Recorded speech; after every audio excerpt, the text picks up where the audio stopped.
Give me 3 words. Wait, one at a time. So, Tesla. Porta potty. Cotton candy. Okay, Tesla, cotton candy, donkey. Now here's the thing, you want to start going without even thinking about it. And what I'm going to do here, by the way, is an imagination flex.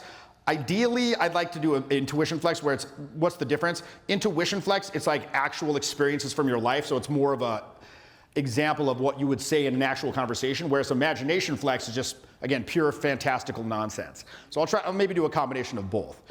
So I heard the other day that Elon Musk of Tesla, he is developing some sort of robot, right? It's called the Tesla bot, and he's specifically making it so it's like weak and you're able to like run away from it and beat its ass. And I already kind of see some problems with this, but it was kind of funny because he had in his presentation, he didn't have like a prototype of the actual robot. Did you see this? He had like it was like a dude in a suit that looked like it. And the dude was like doing these like goofy dances. Like, at least get a guy that can dance. Like, what the hell is this? That was at least my reaction. But it reminded me of when I used to work at Chuck E. Cheese when I was 14. It was like my first job, right? And this is a true story, by the way. I was actually in the Chuck E. Cheese suit. Like, first they had me working like the cotton candy machine. They had me working the cashier. I even made pizza. I did it all. But I actually worked because I was short, right? And they don't want a tall person in the suit because it scares the kids, right? I remember one time, and the kids were fucking dickheads, dude. They'd kick you in the balls. They like literally, they would. The first thing most kids would do would kick you in the balls. And I swear to God, this is true. And the parents would just laugh. They would just laugh. And it's like, and I hated it. But then, like, in retrospect, if my kid kicked Chuck E. Cheese in the balls, I'd be like, I'd probably laugh too, to be honest. But anyway, so I remember one time I took LSD in the suit. So also, it's a totally true story, by the way. And I was tripping. I was like, shit, what am I? Am I a fucking mouse? Am I a rat? Am I a donkey? I don't know what the hell's going on here, dude. Like, but I was just like, the kids can't see under, right? They're just like, yay, Chucky time, happy time. But like inside, it's like this fucking grinning lunatic who's like sweating, and his pupils are big as dinner plates, and he's just like, and I remember after the shift, the manager called me in the office like, yo, I need to talk to you, come in here. I was like, oh shit, busted. And I sit down, he's like, I saw you out on the floor today. I was like, yeah. He's like, that was fucking great, man. He's like, you were dancing with the kids, you were loving it, you were Chucky, man. He's like, more of that. I'm like, oh, thank you, sir. Like, can I just go home? I never did that again, by the way. It was kind of nightmarish, but that is a true story. So again, that's an example of a imagination flex. So, oh yeah, thank you. Yay for taking psychedelics around children. So, most people haven't really exercised their imaginative impulses very often since childhood. If it hasn't been consciously developed, this will have atrophied.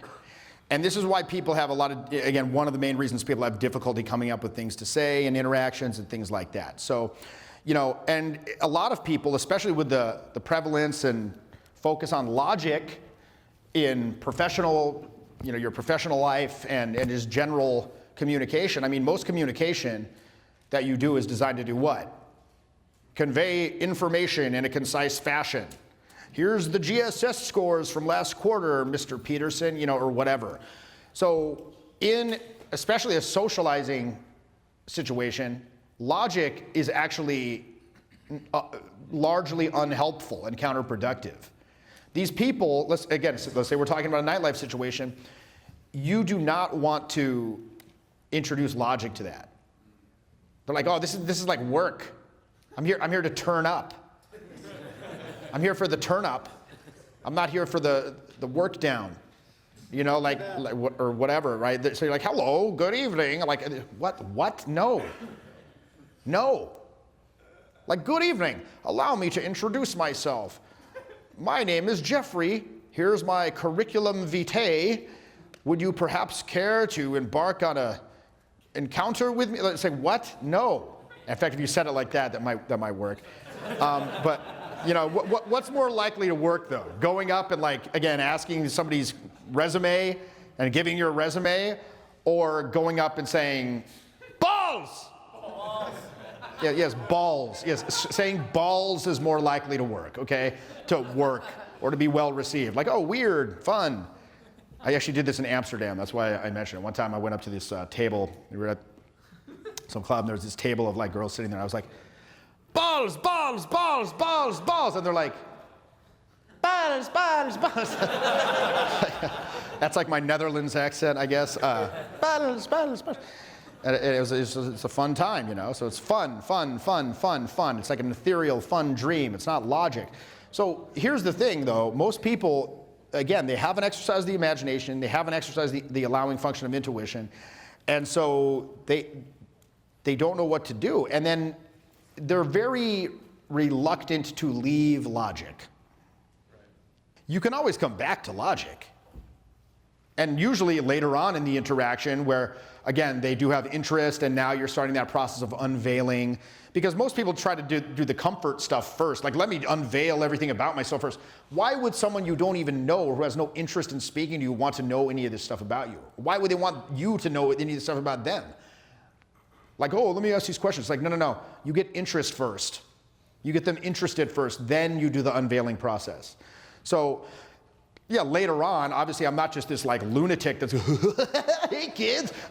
Like I remember one time, I was in Santa Monica at this place called Bungalow on a program, and I saw some dude go up to a couple of girls that were standing there, and he approaches them by singing Lionel Richie Hello to them.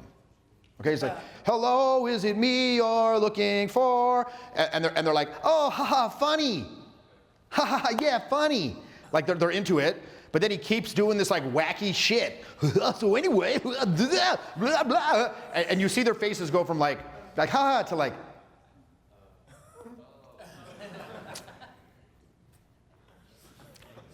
yeah,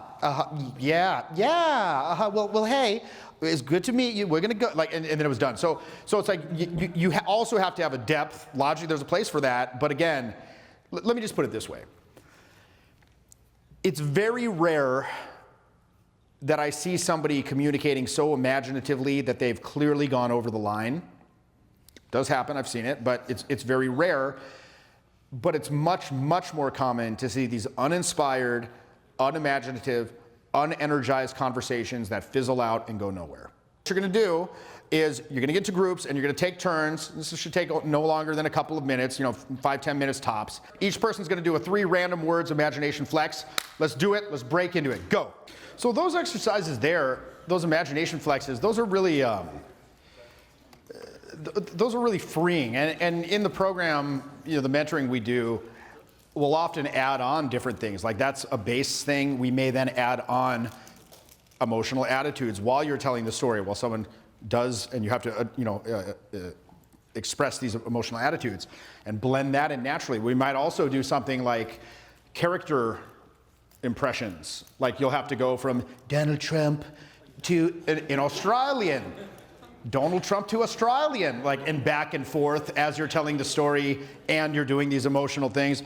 And then we might even add in a third thing, like there's a mute person who has to be incorporated, or you have to pick up pieces of paper off the floor while you're doing it. So to add the complexity, really, there's kind of an unlimited amount of exercises that you can do to continue to enhance this vibe. So basically, again, what we're doing with this is, number one, we're diagnosing where tensions are. So many of you probably got stuck, like, and you can see the intellect trying to keep up and not allowing, like trying to judge the ideas before you said them.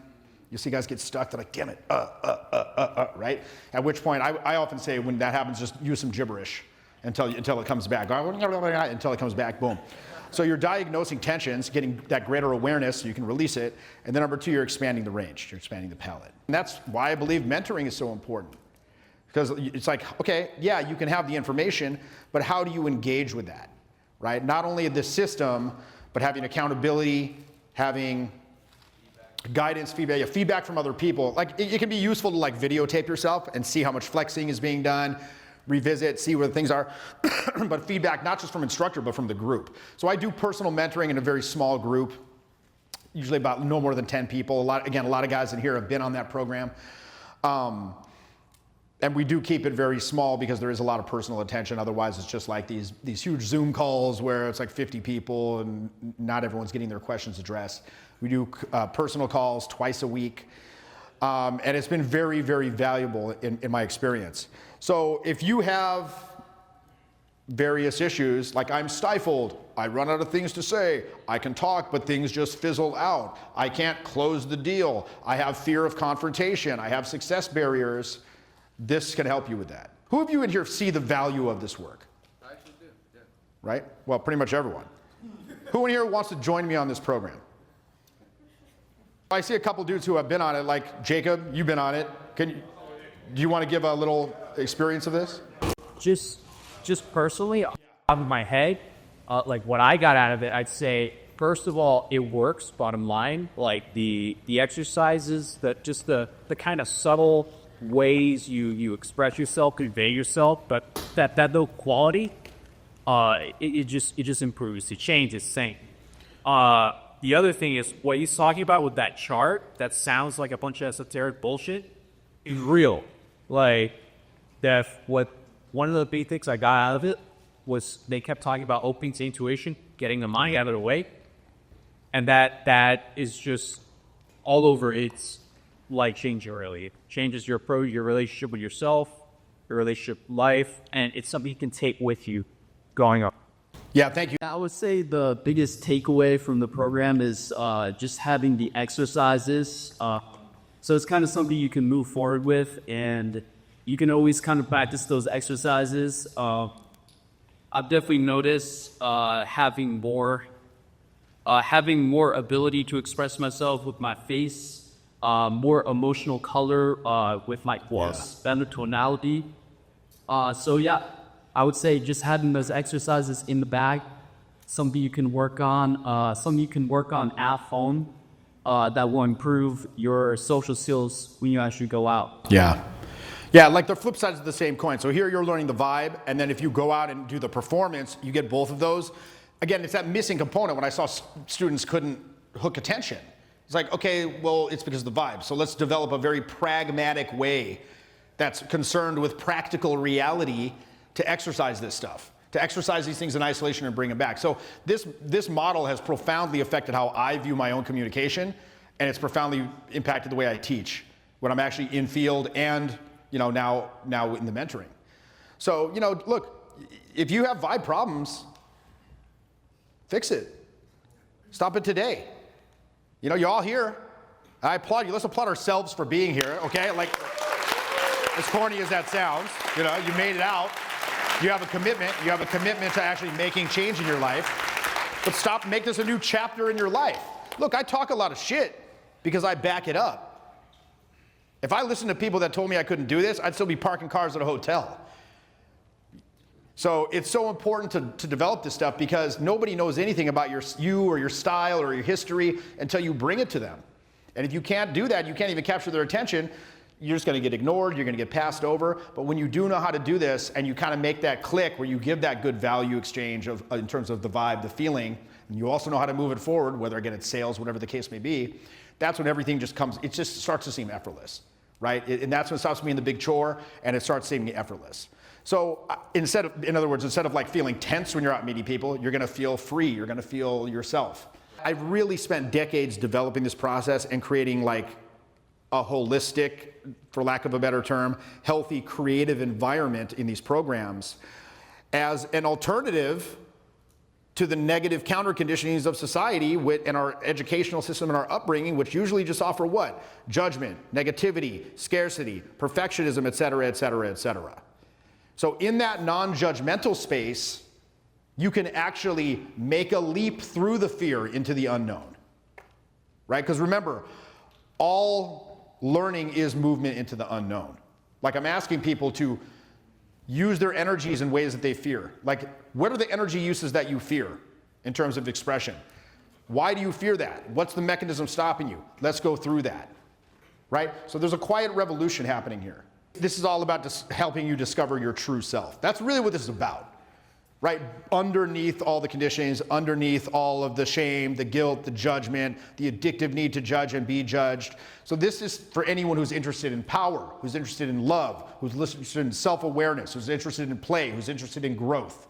This exercise, this model and the exercise process that we do, that's the vehicle that moves you towards charisma. Number one, developing awareness of your conditioning, allowing you to create a free and healthy space inside of yourself so that process can work, and then clarifying exactly for you exactly what parts of you need to be worked and how to do it, and then putting it all together in, again, a total exercise process for developing charisma with accountability, with guidance to hold you to it, and again, expert guidance from myself and my coaches who have been extremely successful at getting people results in this area for decades. So again, the opportunity's here. If you want to work on vibe, you want to fix that side of the coin from technique, I can help you with that.